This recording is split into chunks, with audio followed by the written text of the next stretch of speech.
Hey everybody, I'm Chuck Cassidy and welcome back to my channel. In last week's episode, we started a deep dive into the best tools you can buy if you're starting with nothing, spending no more than around $1,000, that will let you build your bus conversion or van conversion as safely, effectively, and high quality as possible. So we're going to pick things right back up where we left them, which is with me and Ben of the past, rambling on about our tools.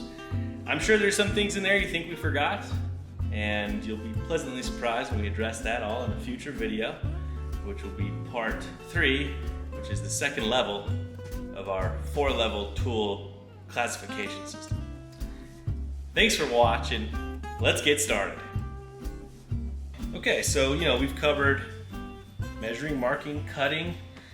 I'm not sure where this fits into it, but we should talk about the angle grinder. Yeah. It's kind of useful in all the different facets of building. Yeah. Maybe one of the most dangerous tools on the bench, depending on what you put on it. We've got 2 flavors here. We have a corded angle grinder. You only need one, and I think if you're only going to get one, probably go cordless because you'll just burn through batteries quickly. But the corded one is nice if you're going to be doing grinding a rust off a floor, something where you're going to be in there running it for, depending on how bad your floor is, maybe 30 minutes to an hour. Or you can go the cordless route, which this is my cordless angle grinder, but Ben's got one. We've all got one. And I think the greatest hits as far as attachments for this, in order of in no order actually, are probably the cutoff wheel. We like the really thin kerf cutoff wheels. These are, I think, maybe a 16th inch, maybe even less. They break very easily, so you have to be careful with them, and they literally can kill you. We would recommend a face shield if you're using these, although I'll be honest, I don't always wear a face shield when I use them. We like the thin kerf ones though, because if you're trying to cut something, you don't need to remove a lot of material. You just need to make the cut. And we go with thin kerf on that. I guess moving up from that are the flap discs, and these are just essentially, maybe 100 little pieces of sandpaper all glued to a wheel. 40 grit, 80 grit. Yeah, and we prefer those over the this kind of composite grinding discs for site grinding. Yeah. Those are a lot safer. Yeah, they make these. You've probably seen them. They're like 1/4 inch thick, just big grinding wheels. I don't like those. They make me very nervous. Both of those shoot sparks like crazy though. Yeah, so be careful and protect any glass in the area because it'll leave pits in the glass.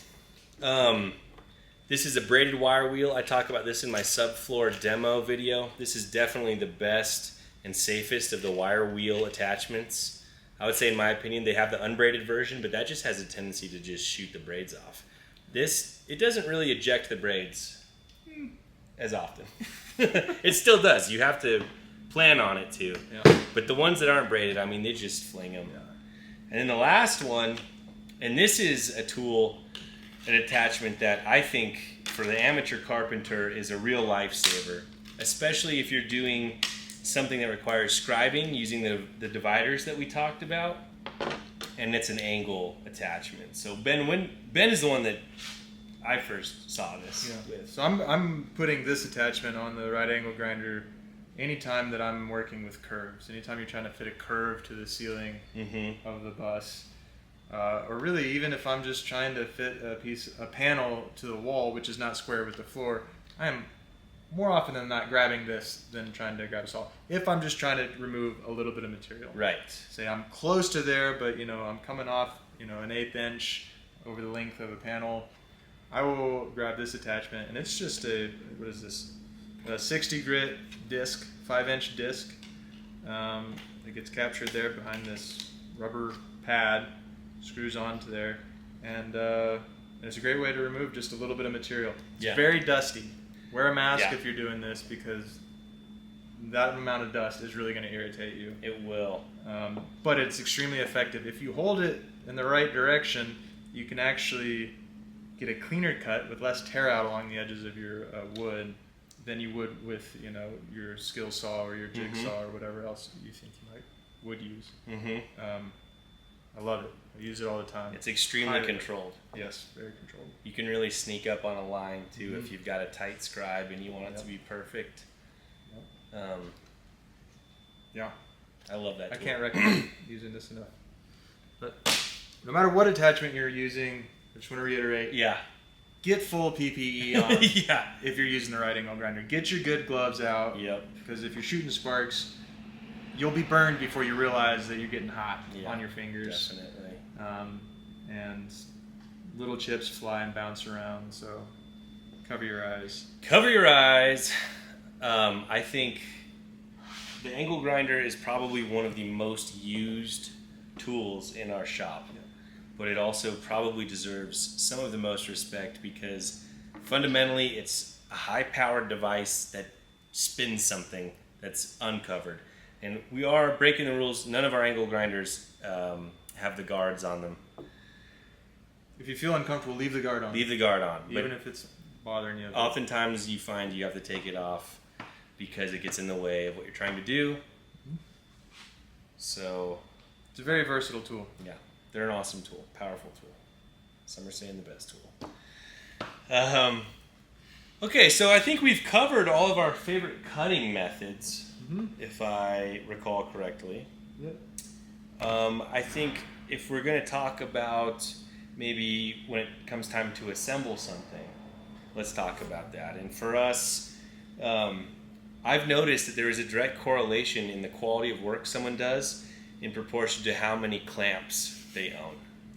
So Ben has more clamps than anybody I know, and he's probably one of the best builders I know. But because of that, we as a crew have probably more clamps than any shop. We got a lot of clamps. We got a lot of clamps. A lot of different kind of clamps. But in this kit, we're trying to pick the most effective and versatile clamps. And we're assuming that you're not going to be building your own cabinetry, which if you are, there are certain clamps you'll probably want, but you don't have to have. But these are the clamps we think you've got to have if you're going to be trying to clamp down pieces that you're working on, or if you want clamps that will hold things in place while you attach them. And the first pick, top pick, Ben, what are you holding? This is a 3-inch Jorgensen Pony spring clamp. Burly spring clamp. I mean, unless you have a really strong hand, it's a two-handed spring clamp. This will hurt you if it closes on your fingies. Or any part of you. Or any part of you. Yeah. Absolutely essential for you've got a piece of plywood set on your sawhorses, and you're starting to nibble down, and this piece is getting small. Use a clamp. Don't try to hold it with this hand and cut with this hand. Grab a clamp. Grab 2 clamps. Use both hands on the tool that you're using. Yeah, absolutely. One of the biggest things about clamps is they, I think, are a safety piece of equipment. They let you focus on the cut and not keeping the workpiece stable. The next clamp we have, and these come in different flavors, but we've got several here. These DeWalt clamps seem to be the strongest. Sorry, they're all masked up. They seem to be the strongest, best bang for your buck. Because, I mean, you could spend hundreds of dollars on just one fancy quick clamp or pistol grip clamp. And I don't know what these cost, but I don't think they're outrageous. But they grip really well, and they set quick. And that's really handy for, I would say this is really handy for just about anything that these can do. But they also can grip a lot harder. So if you're doing a glue up, you're gluing pieces of wood together. And they're not spring loaded, so they just set and they can't expand, no matter how hard you push on them. I mean, I'm sure they'll break, but big into those clamps. Love that one. We have other clamps? I think those were the two that we really settled on as being most essential clamping tools. So even though our preferred method of attaching stuff is almost always either with adhesives or screws, or both, there will be times where you'll need a hammer, and it's probably not going to be to drive a nail. No. It's going to be fixing that big dent in the side of your bust, which is why you got it for a good deal. Yeah, it's more for just the pure, hammering of hammering. Yeah. Like that piece almost fits, and I could take it back out and cut it, or I could just hammer it. Grab my persuasive tool here. Yeah, so this is probably also one of our most used tools in the shop. Yes. Is this a 2-pound? I think it's a 5-pound. No. Is it? I don't know. I'm not very good at low weights. I can't tell. Well, it's like a 2 or a 3-pound. Maybe a 5-pound. Small sledge. It's a hammer-sized sledge. Hand sledge. Hand sledge. And this is so handy. You'll use it a ton in the demo phase. If you're going to do anything that involves rivets, you'll use this for hitting with like popping out rivets. Mm-hmm. Hitting pry bars and giving things a nudge that might otherwise not be nudgeable. Right. Good hammer. They're not very expensive. Would recommend having another hammer on yes. site as well, though. This is a second hammer. Small hammer. You don't need a little one like this, but it's really nice. This hammer size is great for taps, nudges, and there might be times. Scotching it? Yeah, you got to move it a scotch. If you're going to be trying to do cable management and using some of those staples. Yeah, or PEX management. Yeah, a lot of the PEX clamps are designed to be nailed in, so that's a handy hammer. Hammers are cheap. I mean, they're free a lot of times. Most of my hammers are free. We like the hammers. While we're on the hammer subject, let's talk about pry bars. Pry bars. We got our top picks here.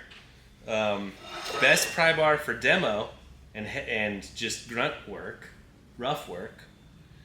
Countless uses. Countless uses. I think this is a super bar. Yes, this is an old super bar. You can tell because it's blue. Yeah. So, I think we all have one of these. You know what a pry bar is. You can imagine what it's useful for.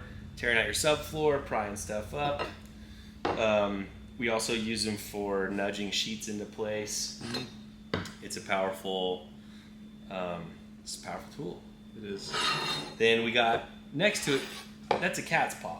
This is not a cat's paw. That's not a cat's paw. Next to it, we have, what would you call this? A small pry bar. I don't know. It probably has a name. Yeah, it's like it's almost like a trim work pry bar. Because you really, I mean, for me, I'm using this less when I'm taking stuff apart and more when I'm trying to make stuff fit together. Like you've got this piece of flooring and it's in a weird corner and you can't really get it tight, but oh, look at this. I can stick that down in there and pry just a little bit and it closes the gap for me. Yeah. Knock it together. I didn't think I would use this. I use it all the time. Yeah. Awesome tool. Awesome tool. As far as demo goes, they do make bigger pry bars. Yeah. Which if you're ripping your floor out, you might want something bigger. You might splurge for a bigger pry bar. You don't have to, though.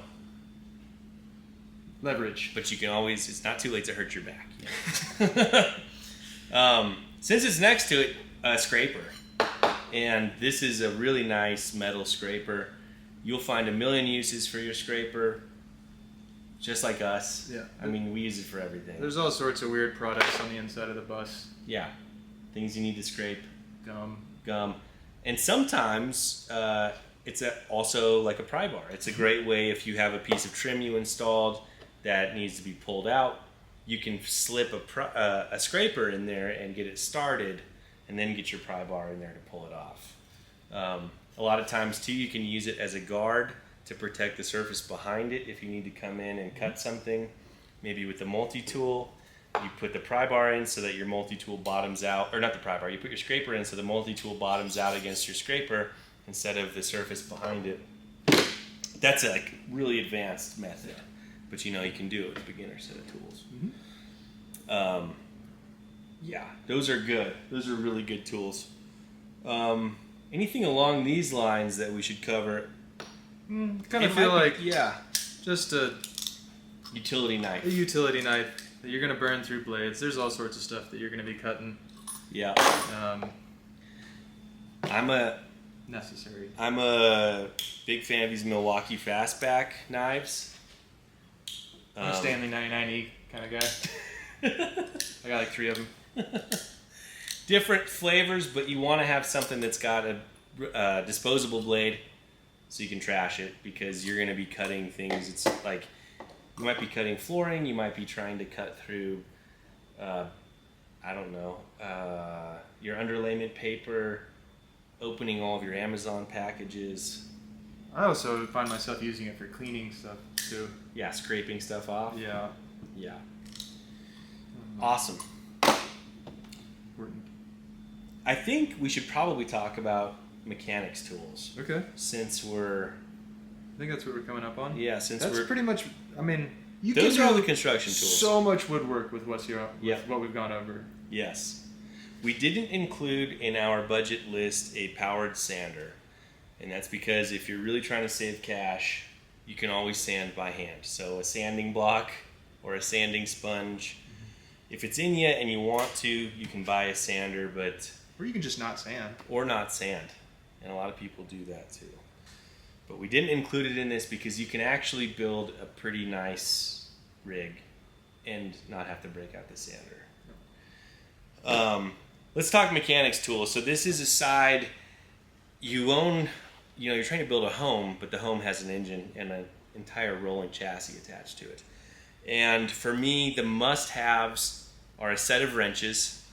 At the very least, get a set of just, metric and SAE combination wrenches, just open end, box end. I like the ones that are ratcheting. They're a little more expensive, but if you're on a tight budget, just regular old wrenches are worth it. And I also think at the very least, a 3/8 inch ratchet set with all of the sockets, both metric and SAE, and some extensions. That'll get you pretty much everything. You could get a 1/4 inch set, but I mean, I'm reaching for my 3/8 set probably 90% of the time. And buses, often, the engines are metric and everything else is SAE.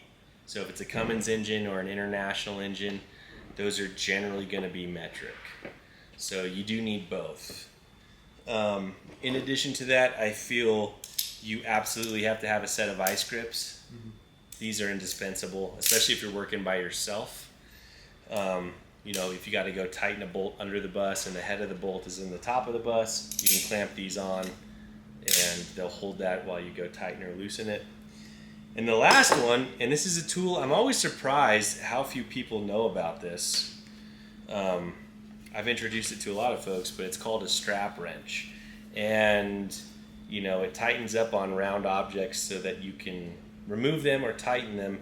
Usually I'm using this to change filters, but you can literally grab anything round that will fit in here that you need to hold on to. So I've used it to hold shock absorbers in place while I loosen the nuts on them. 500 filters. What else? I've used it to hold pieces around wood. Yeah, I love this tool. $15. Universal strap wrench. You can use it on any filter, and I love it. And filters on buses are huge, so your normal filter wrenches aren't gonna fit usually. And then obviously a set of screwdrivers. But outside of that, I think those are probably the big heavy hitters on my list. Maybe a crescent wrench so that you can... An adjustable wrench, yeah. So you can round off your nuts. That's nice. I think that probably covers, we should probably talk about the caulk. Yes. You're going to need a caulk gun. You're going to need a caulk gun. I'm partial to the ones that don't have the teeth on the, the feeder? Plunger? The plunger? Yeah. But who cares? You're just going to need one. So buy one. You're going to have to use that. You will be caulking. It's not fun. It's not fun. There's no avoiding it. You're going to have to do it. So I think that covers all of the general maintenance, mechanical, and construction stuff. There's actually one more very important. Oh, what do we got? Maybe you could call it a mechanical tool. What do we got? Piece of cardboard. Oh. You're going to have to get under that bus. And since we're assuming that you're working, on gravel, which is where we got our start, there is no finer piece of equipment than a nice piece of cardboard. Yes, mechanics through the ages have relied on this to give them a slippery, smooth, non-gravelly surface to slide around on. And even though we have mechanics creepers, you know, the wheeled things you lay on, we're reaching for the cardboard probably still 50% of the time. And the best part is, it's probably free. It's hard to find a good thick piece like this. This is good. Like half-inch thick it's cardboard. padded. It's like a mattress. Comes when you buy solar panels by the pallet. But you definitely want a nice piece of cardboard. Gotta have it. And I think maybe on that subject, it's not on the subject, it's not related, but since we're talking about building and we didn't cover it, we should talk about two things you'll really want to have. And one is really good lighting inside of your bus, which is, our personal favorite are these rope work lights that you can get. They're about $50. We string these up in every build, almost first thing. But, you know, if you want, you could get a nice, cute set of bistro lights that you can use after you build the bus when you become an influencer. And those will look great too. But you need to have some type of light in the bus because I can guarantee that you'll be burning the midnight oil at some point. Yes. Lord knows we have. And the last thing is going to be a really nice extension cord. You owe it to yourself to buy a really good extension cord. And for that, I would recommend a 100-foot, 10-gauge extension cord. And this is what, I've had this one, I don't know, 6 years probably. I lived with it. It's what I use also on my last buses to connect to shore power. And you can use it when you're done as your method of connecting to shore power.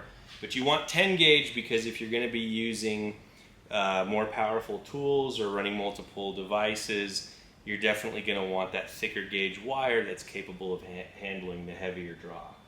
Mm-hmm. If you buy a cord like that, you're going to need a way to split it. And these splitters are, I think most people will say these are a better way to split than using a power strip. I know we've been on job sites, like OSHA job sites, and you're not allowed to use power strips. You can only use splitters. I'm not sure what they know that we don't, but those are really handy tools. Yep. Don't Don't skip on the cord. Don't. And it's something you can use the rest of your life, you know? So those are all the building tools, I would say. I think we actually have covered it now at this point. No more false starts. You need a ladder to get on your roof. So we've got a ladder here. I would recommend a telescoping ladder, though, if you're going to be hitting the road and you want something you can take with you. Mm-hmm. At least 12 feet, I would say. Depending on your bus. But I mean, even a stock school bus is 9 foot. So, I want to talk about a couple of more specialized tools that are used for systems installation. And if you're building a school bus, you might hire out this type of work. You might call us to do it. Or you might do it yourself, and that work is going to be electrical, plumbing, and then propane. Those are you could do a diesel heater, but I'm not going to include that in here. We'll start with electrical. So the number one cause of RV fires is electricity. And almost all electrical fires are the result of improper connections. Mm-hmm. And so one of the tools that we have here, it's the best you can get. And I think, and I know Ben agrees with me, that you should start with the best that you can get on this because it will ensure that every time you make an electrical connection, it's done properly. And that is a crimping tool. And this is a ratcheting one, you can hear it. And it won't let you release the tool until you've completed the crimp successfully. Awesome tool. Super, super important, especially if you're trying to make good connections using crimp connectors, which is how we do it, and it's the only way I would recommend you do it as well. So, probably one of the more expensive tools in here, honestly. This is about $60. But you do not want to risk a fire. The other tools we have, Ben, what do we got here? We've got the Klein tool, Catapult wire stripper. Awesome tool. Very exciting. You just stick your wire in there and squeeze. And one hit wonder. Yeah, that's about $30. Now keep in mind there are all-in-one tools that claim to cut, strip, and crimp that are like $12. Yeah. We never use those here, and you sure could, but if you're wiring a whole bus, you'll thank yourself if you buy dedicated tools. So so that's how we crimp, that's how we strip, and then we have dedicated cutters right here. A nice set of, I think those are side cutting flush cutters, I believe. And try to stick to just cutting copper with these. If you got a little bit of baling wire, don't grab these to cut them. You'll make yourself angry later. Yeah. So we think those are 3 specialized tools for electric, and in that case, it's worth buying the dedicated tool instead of an all-in-one. The final tool for electric that we think is non-negotiable is a nice multimeter. And this one is even a little fancy because it has a clamp on it, so you can actually measure the current passing through wires. Not something the average person will need, but if you're going to do any type of electrical measuring or troubleshooting, you at the very least need a way to measure voltages and check for continuity, and then possibly measure resistance. And for $30 on Amazon, you can't get this one. This one was $60, but you can get a model that's going to be plenty good for what you're doing. We each have one of the cheap ones, and they've lasted us, like 5 years. And only recently did I get one of these, and Ben's got a nice Klein one. But you need to have that if you're going to have an electrical system in your bus, which you will. And it's also nice for knowing the voltages of different parts of your system, starting battery, any of that stuff. Yep. Must have. Your bus is probably going to have plumbing. And really, for the plumbing, there are just 2 very important tools. Yep.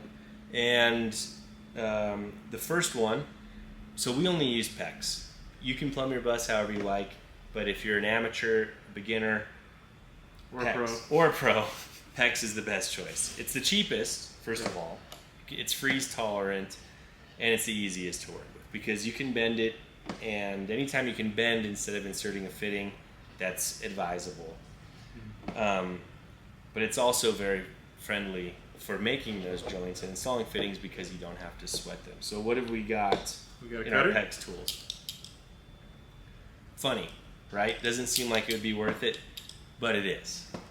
It's hard to get a square cut with your razor blade, and that makes it so easy. Yep, pretty cheap. Yeah, this is the fancy Milwaukee one, but you can get a cheap one for I think $7 or $8. Well worth it. And then next to that, it's our clamp crimper.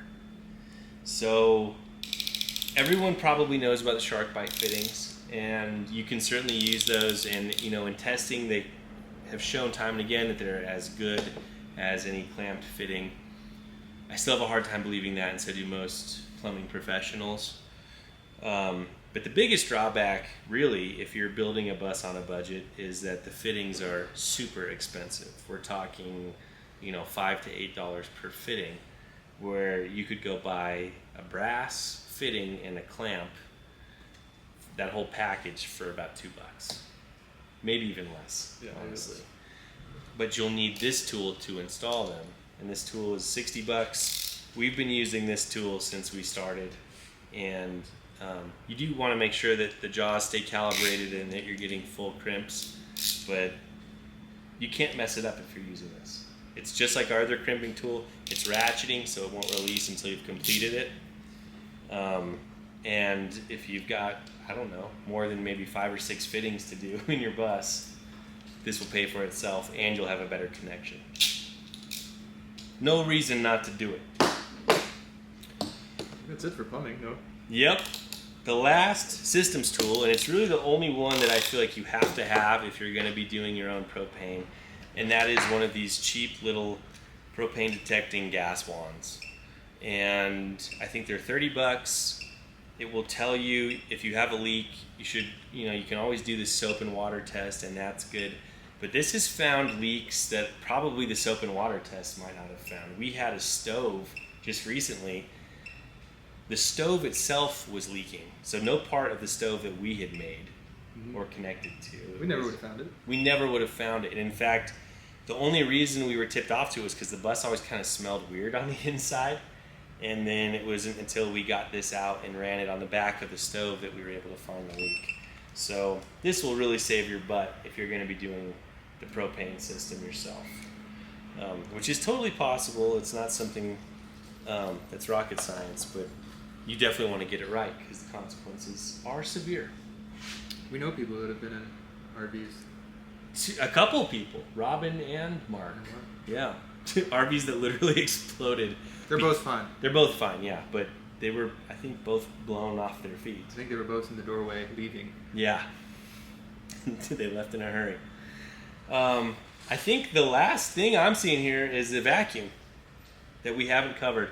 And this is any type of vacuum is good, but this is just a cordless unit. We like the cordless ones if you're only going to buy one because you can take it with you when you hit the road. Wouldn't you say? Yeah, absolutely. That's a Bosch because Ben is team Bosch. And I mean, just personally, I think that a cleaner work site makes for better work. Mm-hmm. Ben Jackson in a nutshell. Well, I think that covers it, does it? Trash can. Oh, a trash can. Clean up your mess, inside and outside the bus. Especially if you're on a buddy's land. They said you could stay there and work on your bus. Right. Keep it clean. Keep it clean. That's a nice thing to do. Yeah. We've had people not keep it clean. Yeah, we have. It's disappointing when that happens. But I think we've covered all the tools that we set out. Yeah, I don't see anything here we haven't gone over. Yeah. Except for maybe a pencil and a Sharpie. Oh yeah. I mean, what good are you without a pencil and a Sharpie and of course graph paper? Gotta have some. But these are the tools that, and it would be a fun challenge if you and I had all the time in the world.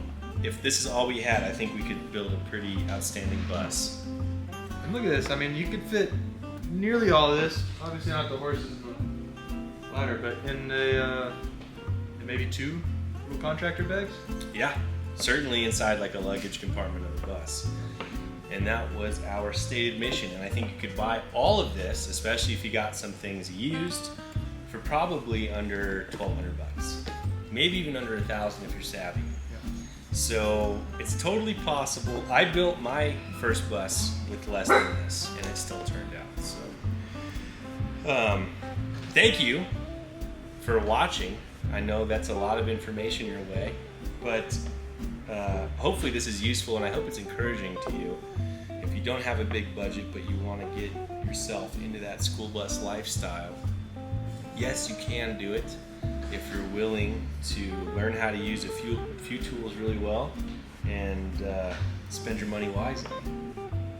You got any parting bits of wisdom for people who've made it this far in the video?